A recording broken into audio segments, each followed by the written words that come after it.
Well, hello and welcome to the Rooted Together podcast, a podcast which aims to root you in Christ through His Word together. I'm your host, Charles, and today it's a special Advent episode. And I know what you're thinking, like, whoa, Advent, Charles, slow down. It's November. Well, I live in Taiwan, and October 3rd, a Christmas tree went up, and I'm talking about like a 2-story Christmas tree went up October 3rd. So it's been, like it or not, it's that time of the year. We have to deal with the fact that Christmas is just around the corner. And this episode specifically is dealing with the idea of Advent. And so I have some things pulled up here.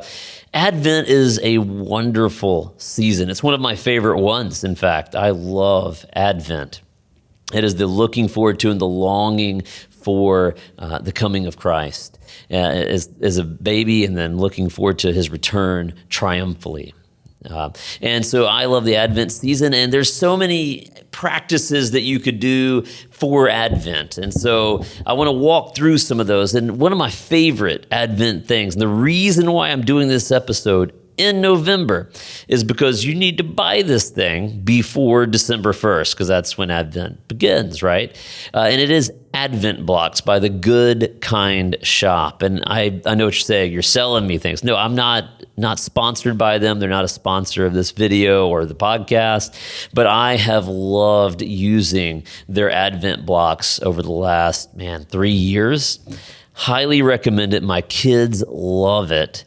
And it is a good and beautiful time together all the days of December leading up to Christmas. And you can see the little box up here on the screen. That is what it is. It comes with a great little book. It's well written. It's beautiful. It's rhythmic so that it has a repeated phrase. So even when my daughter, who was probably 7 when we started going through that, she could, by the end of December, she was repeating that phrase over and over again. And she knows the secret words. There's a secret sentence on the back of the blocks. Each block is well done, beautiful, like simple picture, but it correlates to the story of the day. And it's a great and wonderful way for you and your family to set your heart on Jesus this Christmas. And I know you're like, it's not Thanksgiving, but I really encourage you, go to goodkind.shop.com and look for the Advent blocks. I think they're on Amazon as well. Well worth the money. They last. I mean, we've had it for about 3 years, brand new looking, and we've used them pretty hard because I have a young kid, about a 2-year-old, and most of the blocks get thrown or bitten on, so they hold up really well. And the stories are good for the kids of all ages there, and it's really good for me too. I enjoy it. It's well written, and I really want to encourage you for that. Now, if you're of the elf on a shelf minded people out there, I don't do that. If you do, that's you, okay? Like, no problems.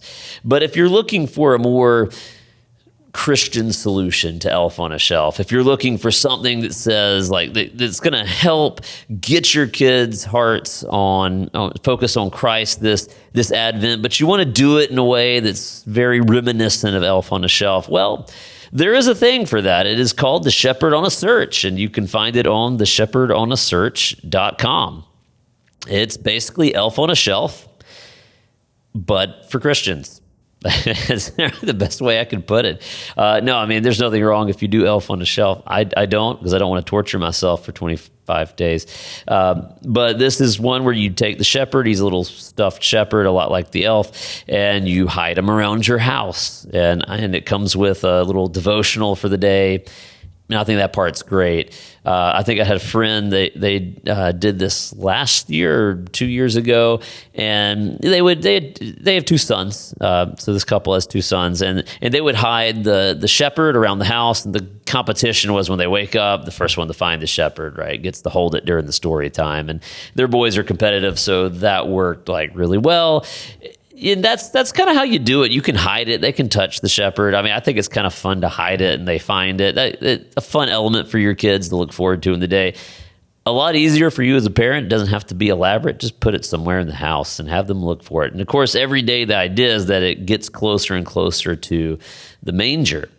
And on Christmas, he'll be at the manger, and it correlates to a story that you'll read And I think that is good. If you're looking for that sort of thing, I think it's well worth your time and well worth your effort to look into Shepherd on a Search. Well, these are 2 suggestions for Advent this season. I hope you'll do Advent. I think it is a wonderful opportunity, well worth our time and reflection as we prepare our hearts for the coming of Christ. So check out goodkind.shop.com for Advent blocks, and check out shepherdonasearch.com for the Shepherd on a Search. Until the next time, I'll see you there.